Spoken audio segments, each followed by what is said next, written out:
What about India? You have been traveling to India quite often. What's your view on design in India? Design in India is extremely varied.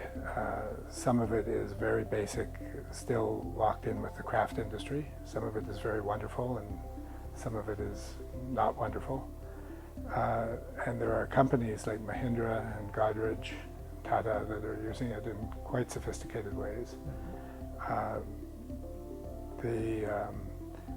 There are good schools in India, in Mumbai and NID are two of the good schools. There are a lot of experiments being run in India. India is, of course, not monolithic. It's extreme variations, and design reflects that in India. So a lot of interesting work going on. You know, you talked about craft. I think that's a huge area that people normally ignore. Art, handicraft, tribal art, all of that is very rich, not only in India but in many countries. Yes. And how do we create organize industry out of these so we can provide livelihood to large number of people at the bottom of the economic pyramid? Is there a design challenge there? Yes, and a lot of it is to do with arranging promotion in the American market and distribution channels in the American market.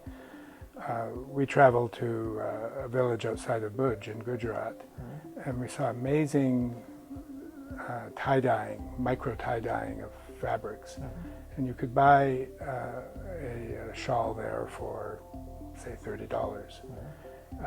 We came back to Chicago, and exactly the same products made by the same women in Gujarat were on sale for $800. Is that right? Now, we need to figure out ways of getting the fair share of that money to the women making the... Exactly. So that's a big products. challenge. It is a big challenge. It's a distribution challenge and a market development challenge. We're exploring working with a school in India which is very good at local crafts. They're in Jaipur, where they use their knowledge for sourcing the material of high crafts, and our graduate students at the Institute of Design would work on market development and promotion. Is that right? Oh, that would be a very interesting So we're not doing that yet, but that's on the agenda. I'm sure you'll be involved. That's a good idea. I would love to look at it. So in India, is there a need for more design schools? There's a need for more types of design schools. They should not lock into what we're doing and mimic it. They should explore different ways of doing design. Both India and China are unprecedented cases in that when Japan, Taiwan, Korea developed design, it was all for export. India and China have the choice of doing it for local markets or for export or both.